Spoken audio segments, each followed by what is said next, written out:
Hi,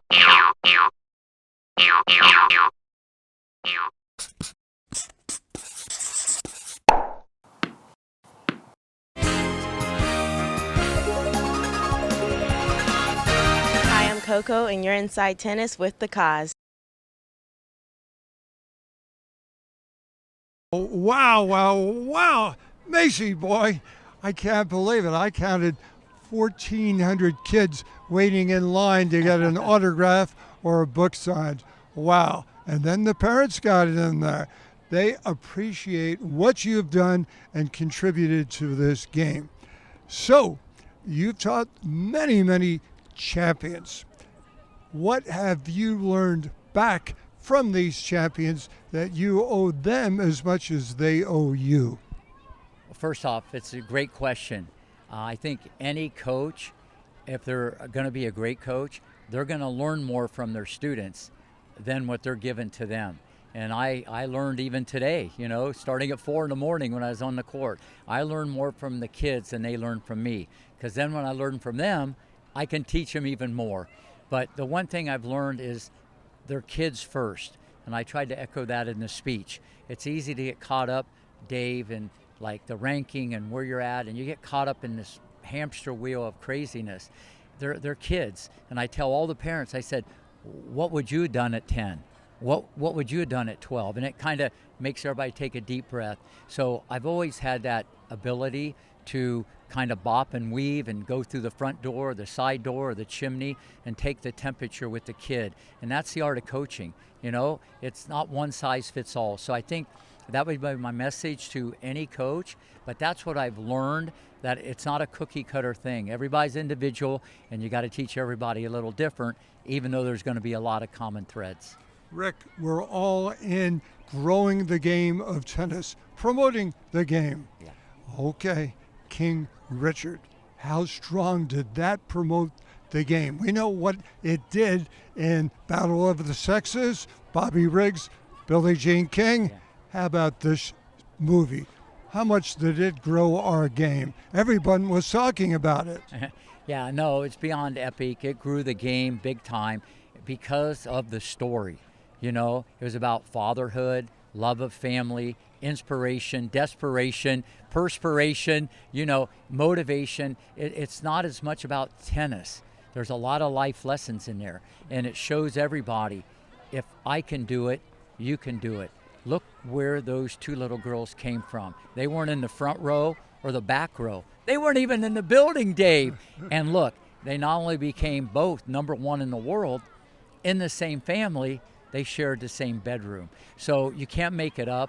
It's a story like we'll probably never ever see.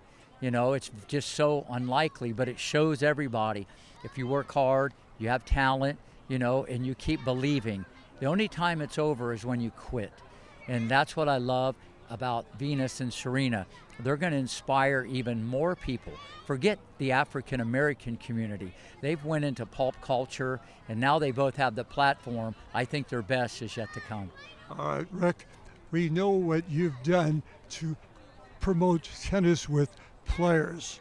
How about promoting tennis with parents to get the kids involved? And you do that. I'm watching, I'm seeing you, I'm hearing you talk. You're one who really grows the game by not teaching tennis, you're teaching people through the game of tennis. And how cool is that for you? No, it's great. Listen, what I try to do, besides obviously motivate, I try to educate, and I need the parents to understand what this is all about. And because I have the platform and the pedigree, maybe they'll listen to one word I say that could change the course of how they handle their kids. So I know that I have that voice, but I also have the knowledge and maybe the secret sauce that will work for their kids. So it's the best feeling in the world. And as you know, I'm more of a life coach, Dave, than a tennis coach. It's all about life lessons, and to me, that's the best feeling in the world. And when I look back and reflect as you get older, that's what I was meant to do. And I've always liked helping others more than myself. Those Midwest qualities are still with me. It was when I started at age 22. And to be able to share that and change people's lives. Listen, not everybody's going to play pro tennis. You might not even play college tennis. But if I can help people study better, clean their room better, get off drugs, treat people better, and I've done that, through hard work and just changing a mindset. Because as you know, life is all about perspective, and that's one of my specialties. I get people to look at the game of tennis and life through a different lens. It was happy birthday for this guy today. Can you reveal numbers?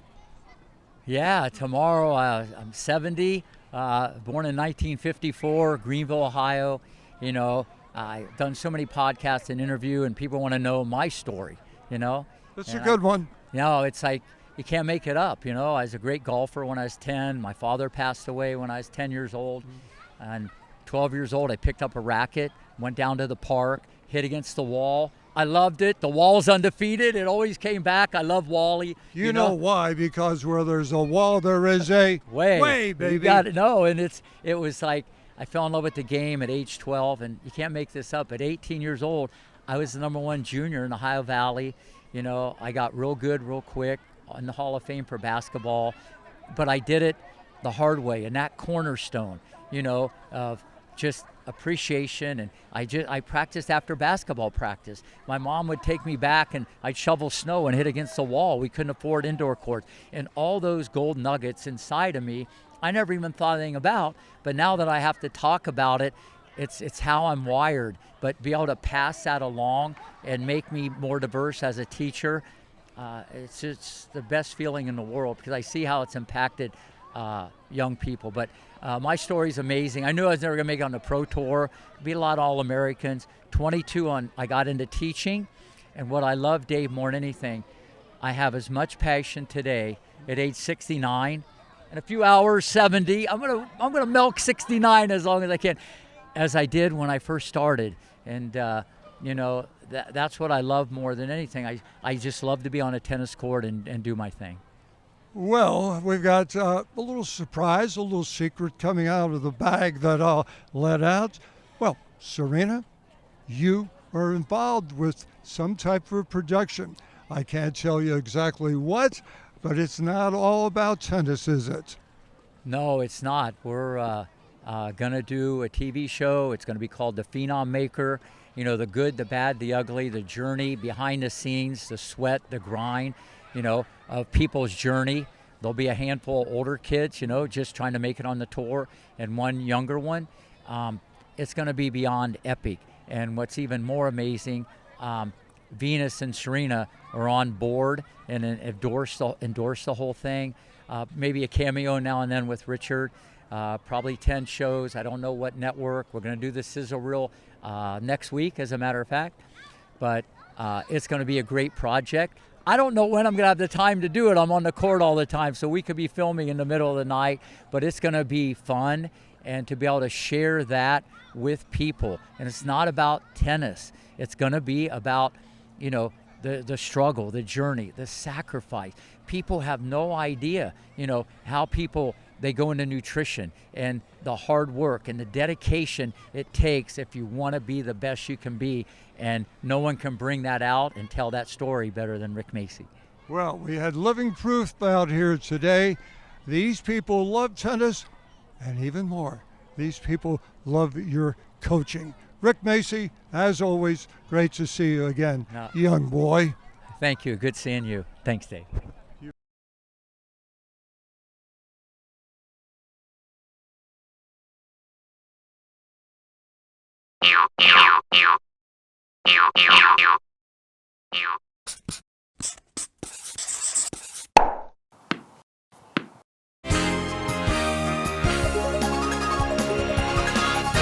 Hi, I'm Coco, and you're inside tennis with the Cause.